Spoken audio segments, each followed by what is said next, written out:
morning, everyone, and welcome back to the Inner Circle podcast where real estate meets real life.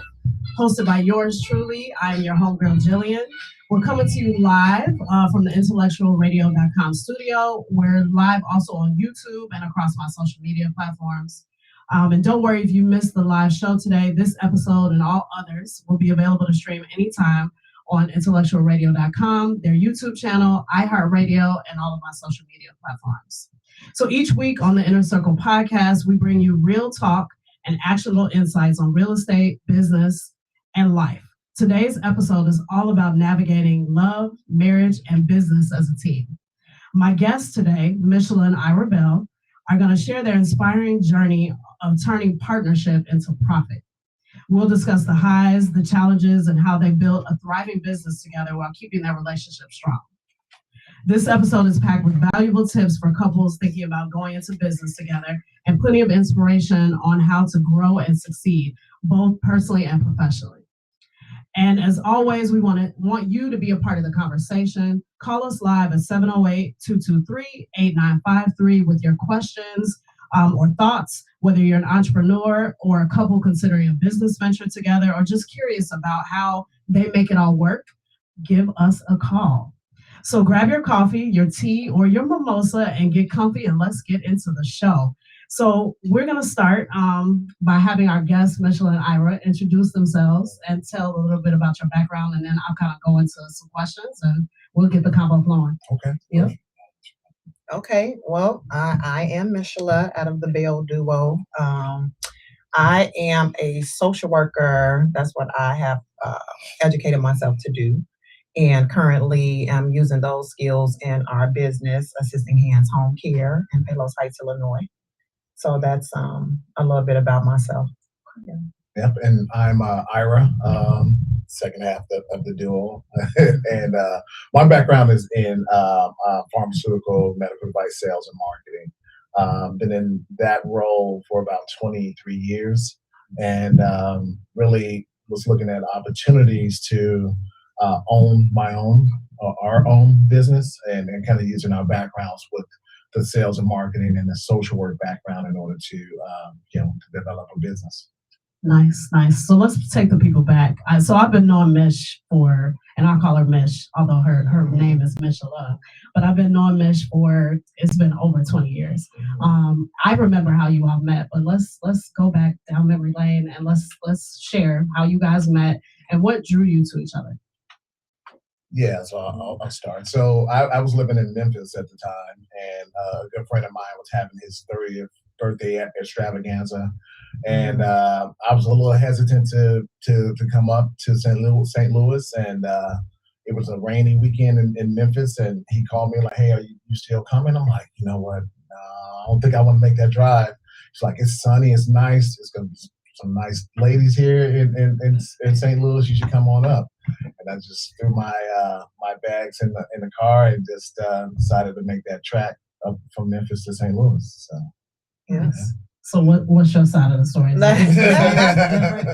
It's definitely it's the same. I actually also was road tripping to St. Louis, so I was coming from Chicago to St. Louis to that same friend's birthday party, and history from there. Mm-hmm. So you all just kind of met, started talking, and the connection just started from there. Yeah, actually, I was. We were coming outside of leaving a party. I was in the backseat of his car, kind of sleeping, and then he. It was a good party. Yeah, it was a good party. Right. And he was like, "Man, my sister and her girl is behind me, and my friend D is getting them lost. Can you get in the car?" And I'm waking up like, "What? Huh?" And then I got out the car, and then I saw it was 3 ladies, and I'm like, "Oh hell, yeah, I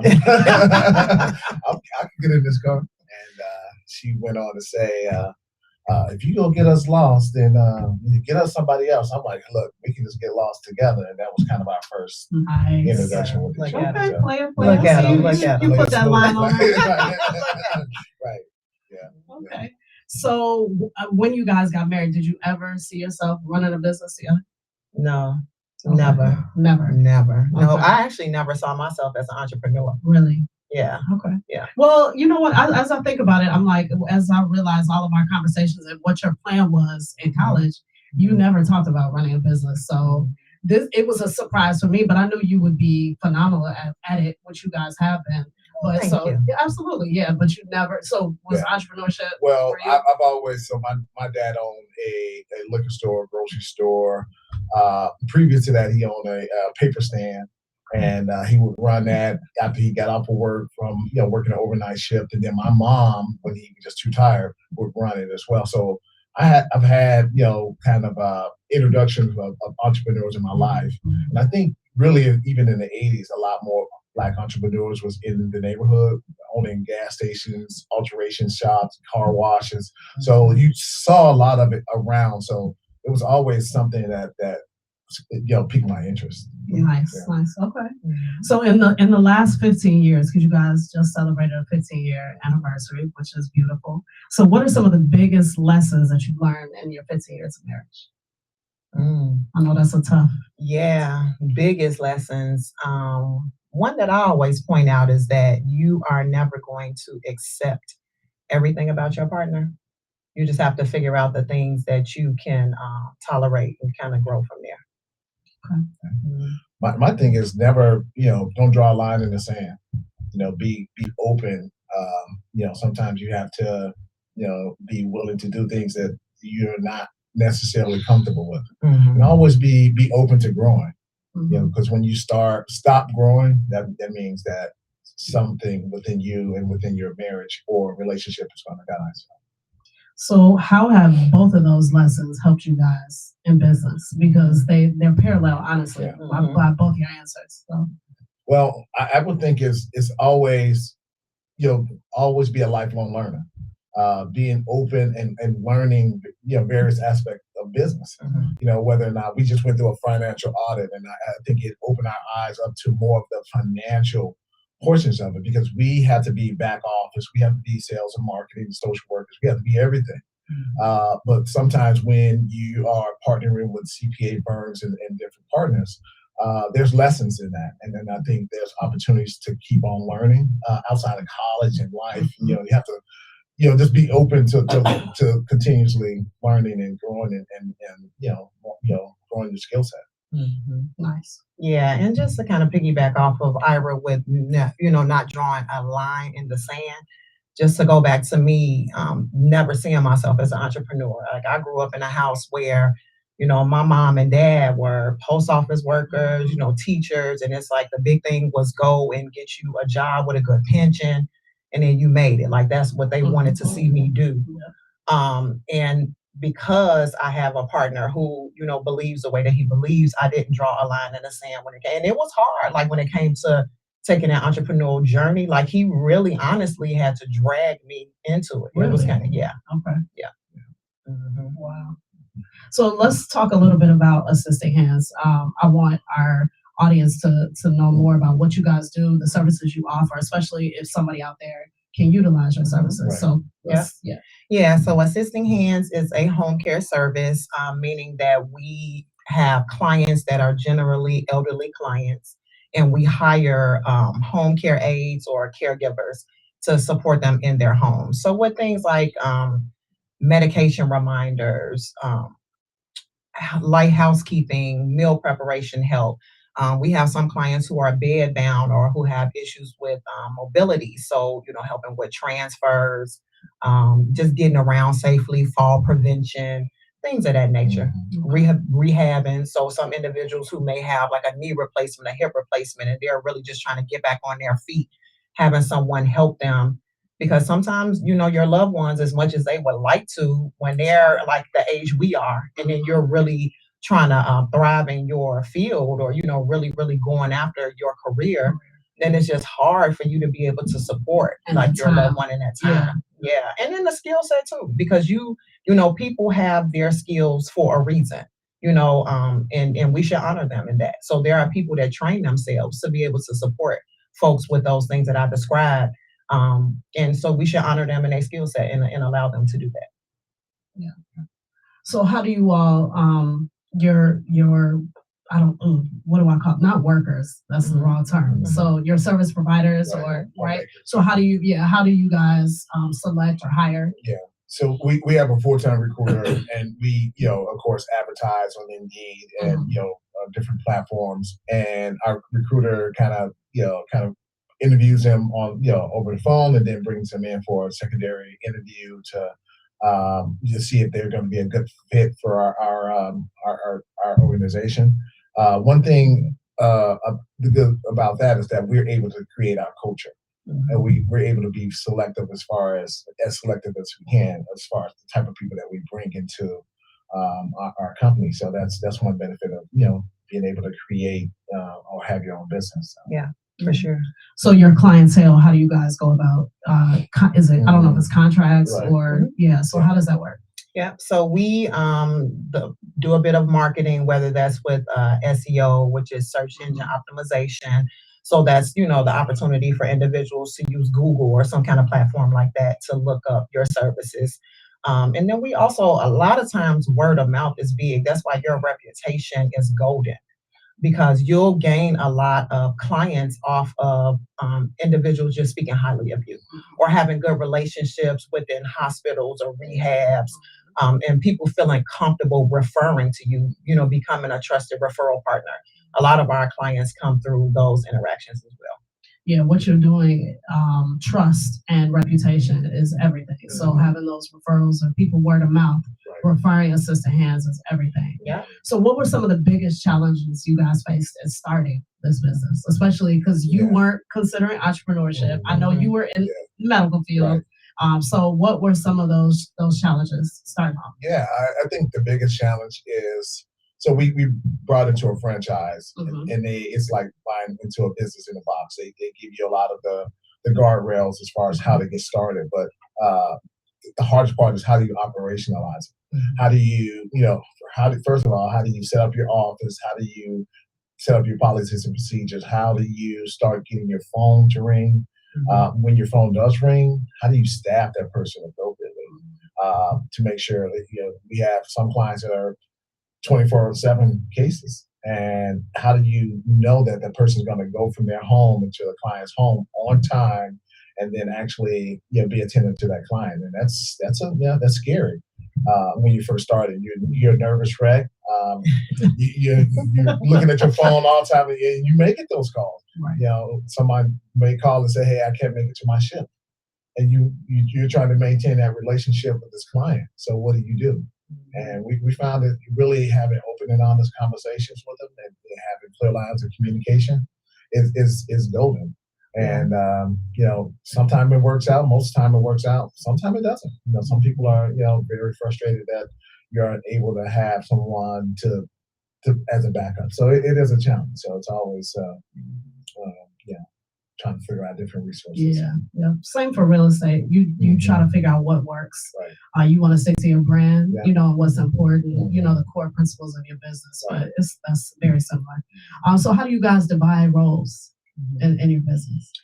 Yeah, so Ira does a lot of the marketing and some of the higher level, reports and like relationship. I feel like he's that person that is really relational with like our referral partners, some of our vendors that we use. He kind of maintains a lot of that communication.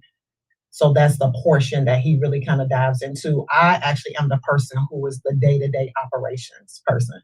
So I manage our office team. I mentor them to manage our caregivers. I interface with some of the social workers that may refer to us, clients. I actually complete assessments, things of that nature. So I make sure that, the vision that he actually set is being operationalized. Nice. So I know people at home are probably thinking this too, because you've got a married couple, and we know there's you know what I'm about to know. Conflict. Yeah. So how do you guys handle disagreements? Because you have your business side, and then you have your marriage, right? So how do you handle disagreements that happen on the business? Do they come home with you all, or have you all learned to set boundaries? So share a little bit about that. No? We don't have boundaries. We don't. We don't. Really? You want us to be honest? Yeah, no, we're trying absolutely. to Be help honest, right? Let's go there, right? Yeah.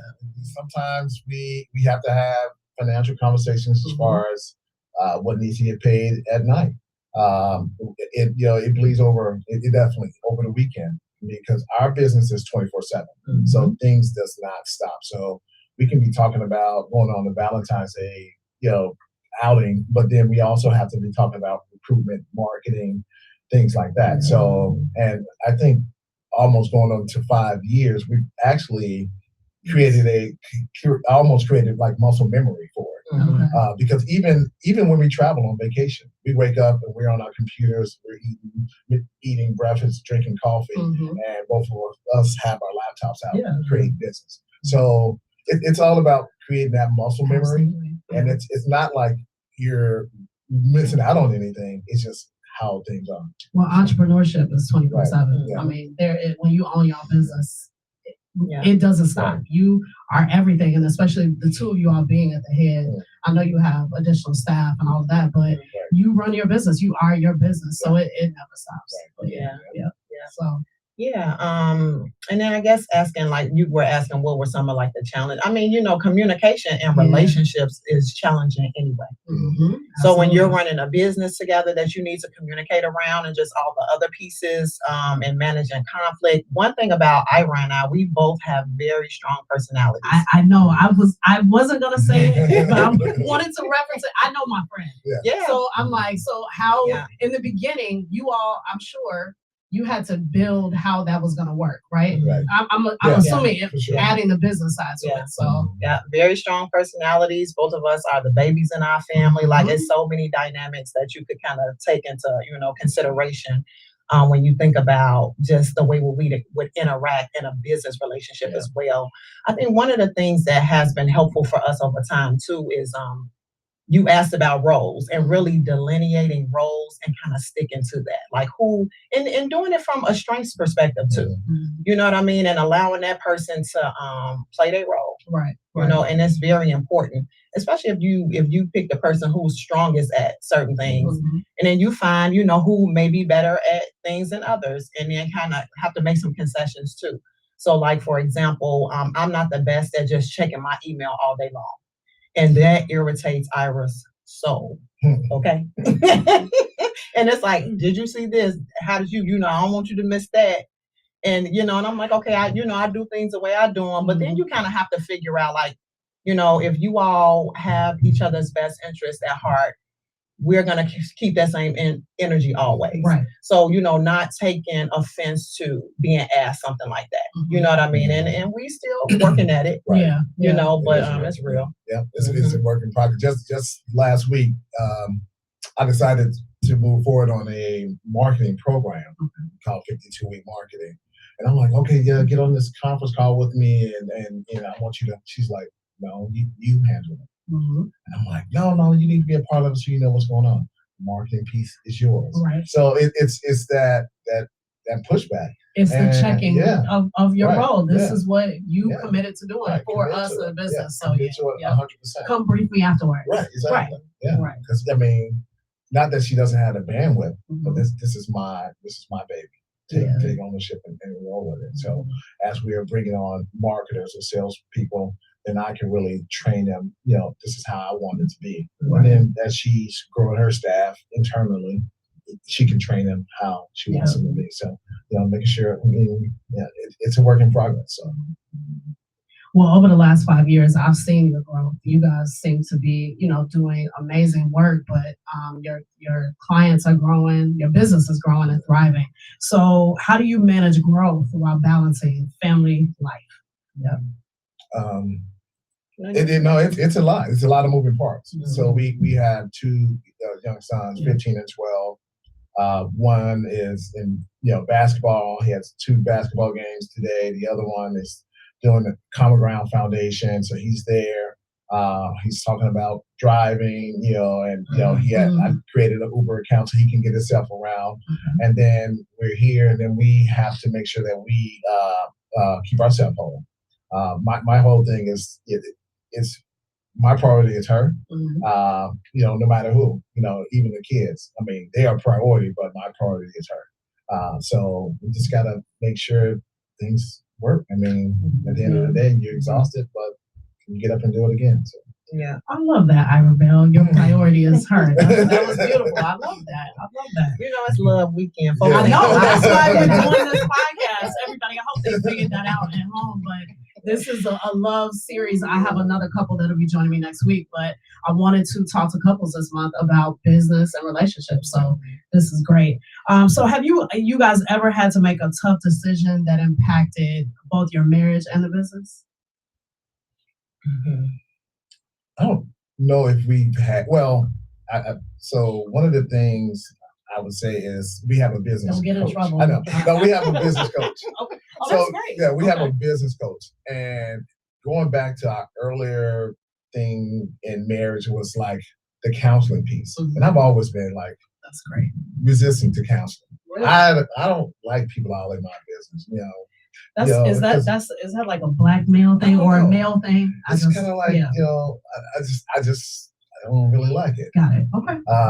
But Michala really kind of leans into it, and everyone needs somebody to talk to. So she's a talker. She is. She's a talker, and she wants to get to the bottom of it. So right. I understand. Yeah. Right. So, but I think what we kind of figured out is it's okay for us to have a business coach, and she kind of blends in a little bit of that, that relationship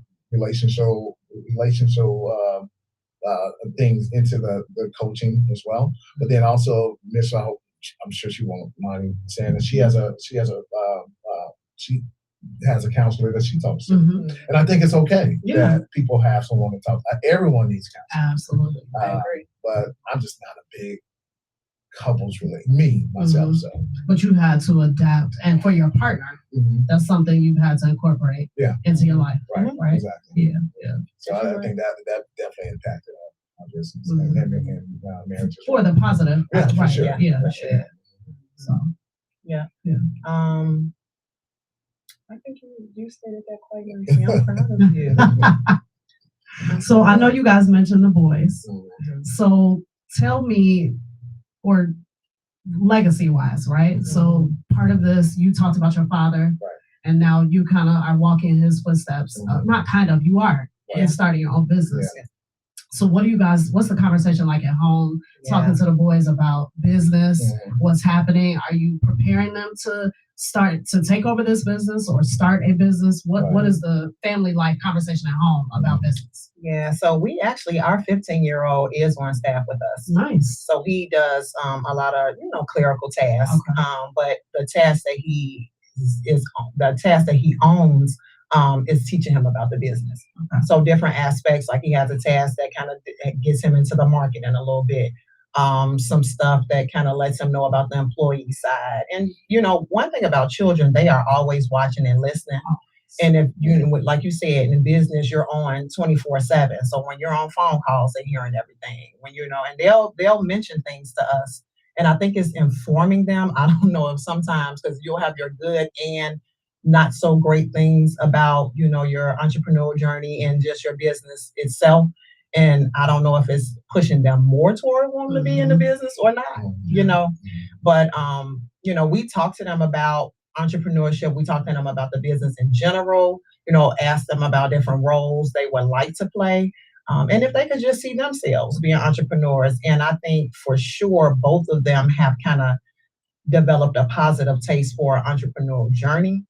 I don't know necessarily, they haven't come out, but again, they're 15 and 12 to say whether they would actually want to inherit the business that we actually have now. So, yeah, my whole goal is for them not to even plug into corporate, and really, whether or not it's buy a franchise or create their own whatever, because right now young people are content creations and things like that. Whatever they decide to do, but I'm hoping that I'm the last in their generation to actually do the corporate thing. Nothing's wrong with corporate, but I think it locks you into that first and 15 mindset, that golden handcuff of that. But if I were to go back, I wish I would have always been an entrepreneur, and I would be able to create income that's going to be able to support my lifestyle.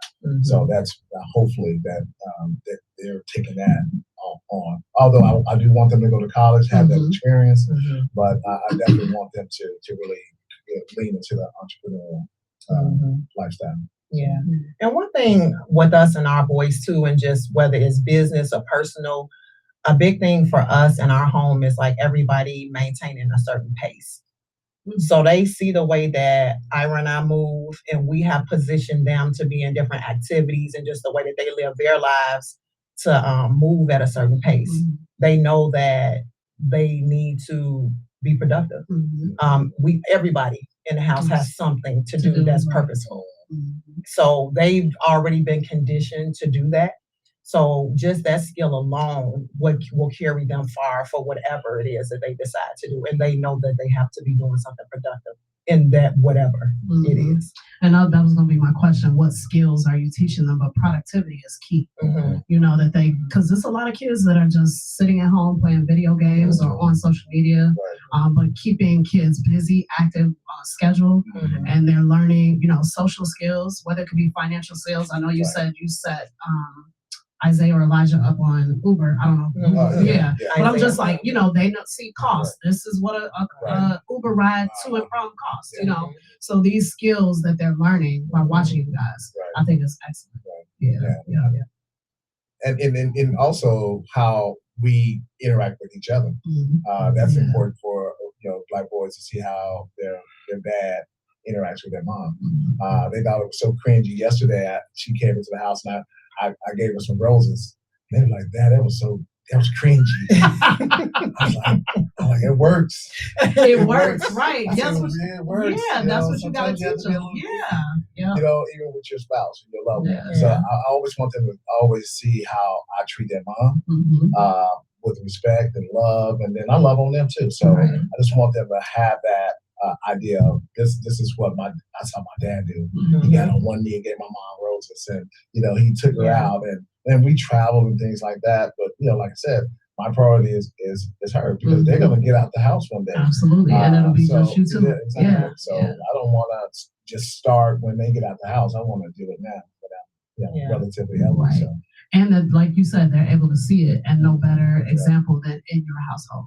Yeah. So I was just gonna ask, what do they think about you? I know that they're somewhat involved in the business, or they see it, but their parents are a big deal to me. I'm like, with everything that you guys have going on, what you've accomplished. So, like, what do you hear them talk to their friends or on the phone, or say, "Oh yeah, my mom and dad got to do X, Y, and Z." You know they're doing. So yeah, what do they think of you all? I don't know. You know what? I don't know if I can confidently say what they think about us. I know that they believe a lot of the way we live our life is normal because that's their normal.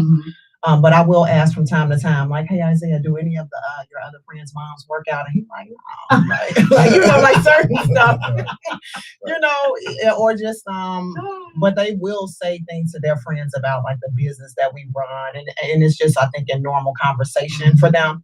Because again, this is their level of normalcy for them.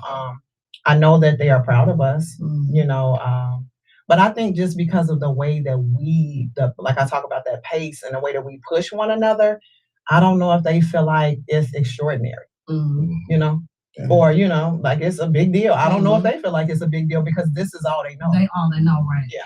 Yeah. And they might have to get out in real life. On their own to understand and be able to look back and see, this is what my parents were doing. They were not only doing this for us, but for them, and building this foundation and legacy for our family. So yeah.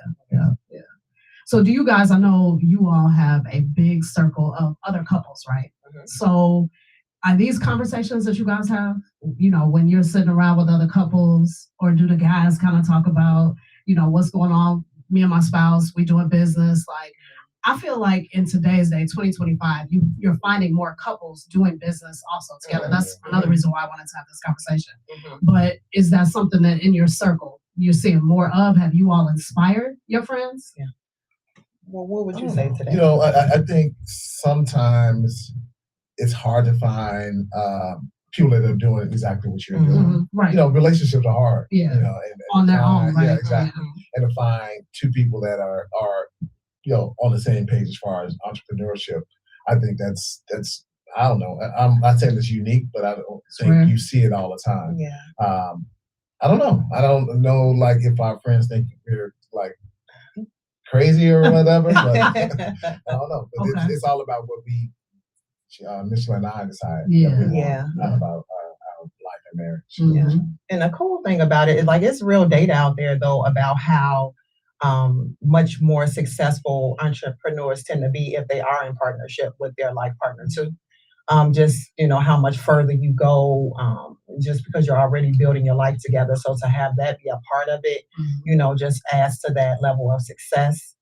I think that as you grow and develop as an individual, your circle kind of changes too. Absolutely. And you should be putting yourself around like-minded people in order for you to grow. Agreed. So we definitely have had conversations about that. We do have certain couples in our circle that, whether they're entrepreneurs, doing business ventures together, or just people who want to not talk about people, but talk about ideas and dreams and goals. Those are the individuals that we want to be in relationship with. Yeah. And you all do that effortlessly. You all are an example for me. I'm like, of being in a relationship or having a partner that supports each other. So I commend you all and applaud you all for that. Give you your flowers here. So I know we talked earlier about the biggest lessons you've learned about each other working in business, but I kind of want to go back to that. So if you were talking to, I guess, me individually, and you say Mish is this, or Ira, you really gotta approach him this way, what would you all say about each other? Like, I would say Mish is definitely very compassionate. She wears her emotions on her sleeve a lot of times, and I'm like, that's not what you do in business. but you need that but sometimes, you do. especially in the industry that you guys are in. I think that's kind of needed. Yeah. So and then I learned that it is, especially with our caregivers and our client families, that really resonates with them. And then sometimes I'm a little bit more regimented, but Michala is very compassionate, and I think a lot of that comes with how she was raised in, being in church, and her mom had her doing a lot of service, and just the village that she was brought up in is really you can really see that's her personality and character. Yeah, I would agree. I would say that Ira is a true visionary. That's what I would say about Ira. Yeah, so he definitely is a person who, you keep hearing him say that, he does everything for me. He's a really big family person, and how that kind of, trickles down, and kind of the boys benefit from that as well. But he has a clear vision of what he wants for our family and what he wants for our business and our lifestyle, just all of those things. And that's a gift, in the other gift in that was him, I guess, having a vision for his partner in life. And you ended up partnering with somebody who was pretty good at managing and helping operationalize things. So if you guys could go back, I know me and Mish were talking about how long we've known each other, but if you could go back 20 years, what would you tell yourselves now? Just in life and or what advice would you give yourself or we could go 10 years, but you've been married 15. So and we've actually been knowing each other for almost 21. So we go. The whole 20 years. Right. No, I would say just enjoy it. And just enjoy it, because in life, I think people are so, I don't know, some people in my age group, they're looking at retirement, and I'm like, man, let's enjoy it, because you don't have any do-overs, and just enjoy life. So we like to travel, we like to laugh, we like to go to brunch, and just chill and just enjoy it, and soak it all in, because there's no do-overs in life. So. Yeah, I love that. Yeah. I think I would definitely tell myself to be intentional about living in the moment. Yeah. I feel like just because of my personality, there were a lot of times when you're a young person and we're growing together in our relationship, and being a young mother and really wanting to be career driven, and just, the way we were educated and just taught to be, and wanting everything to go well, wanting to pour into people, including your family and just the other folks around you, and the people you come into relationship with throughout your career and things of that nature. Sometimes when you're in that mode and you're really just trying to get everything right, you're not living in that moment. And I would have told myself then and constantly reminded myself along the journey to live in the moment because you miss so much. You can miss so much. And it's fortunately, we've had a lot of beautiful times. And so just to be able to take that in that moment instead of trying to make sure that it goes off well, I would definitely have told myself that. I know work-life balance for you all. You mentioned travel, right? That's something that I've known you all to do since I've known you. Is that how you reward yourselves for everything that you guys are doing, the growth, the success that you've had? I know it's a stress reliever and it's fun and all of that, but is that a reward for you all? Yeah, I definitely think so. We love just exploring different cultures and environments and going to see different places, and then within reason. We're not trying to like break the bank or anything like that. But I love how you added that. Because sometimes we have to pull back. Like, man, we got 5 trips planned. Yeah. Like, we got to pull back. Yeah, you all. I tell her all the time, like, where y'all going this month? When I talk to her, or she's telling me that a trip is coming up. Yeah. But I love that. I love that for you guys. But a lot of it is with friends that we have developed over the years, longtime friends, or my brother-in-law has a birthday coming up, or just different things that we just like, hey, why not? And planning things accordingly and far enough where it's not like, it's not disruptive to, first of all, our financial situation and the boys' situation, because they both of them, my oldest plays football and the youngest plays football and basketball, so it's a lot of moving parts, and they want to go on every trip, but they can't go on every trip. So, but it is a way that we kind of get away, myself. And it's a way for us to kind of step away and connect ourselves too. Because one other thing about Ira and I is that we really don't need anybody else to have a good time. I was just not even to interrupt you. I was just going to say the one thing about you all, and I know this. You all enjoy each other so much, and I think the basis of your relationship is a friendship. And a lot of couples today, some of them can't say that they enjoy their partner; they just with them, right? Because somebody to be with, or just because of time, we're together all this time. But I feel like you all naturally and you just enjoy each other. Yeah. And I mean, sometimes we, well, that's natural, right? That's sometimes it's like you need a little space, but you all, to me, you all really do enjoy each other, which makes things easier. Yeah.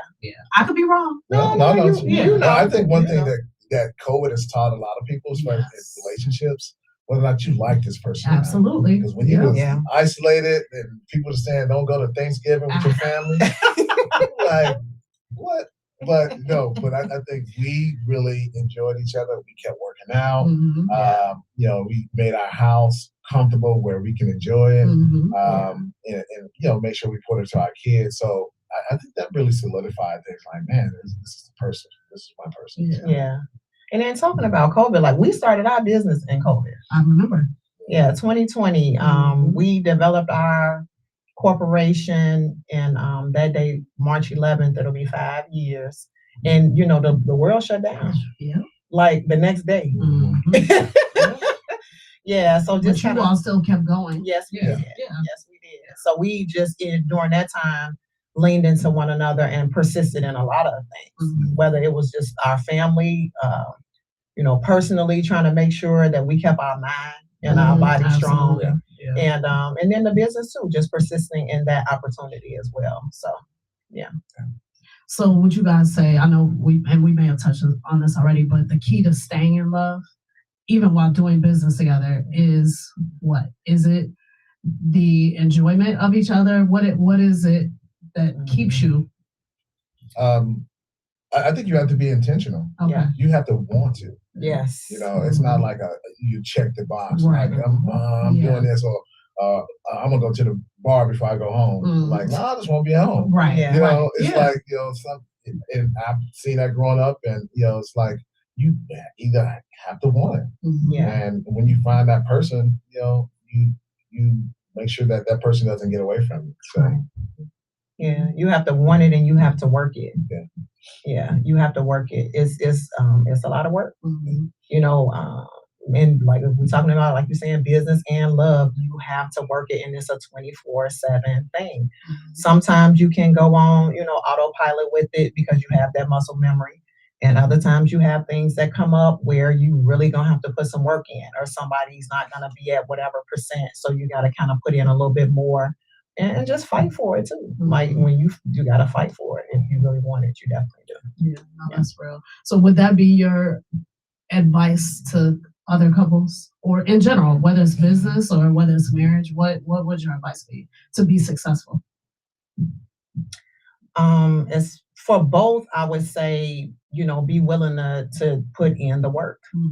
A lot of times folks are on autopilot. They're in their relationships, they're in their positions, and they're staying, stagnant. Because I know that's a word that Ira likes to use a lot. You just kind of coasting. Mhm. And if you want to see growth in any of those areas, you have got to be willing to stretch yourself and put in the work. You got to be willing to learn and grow.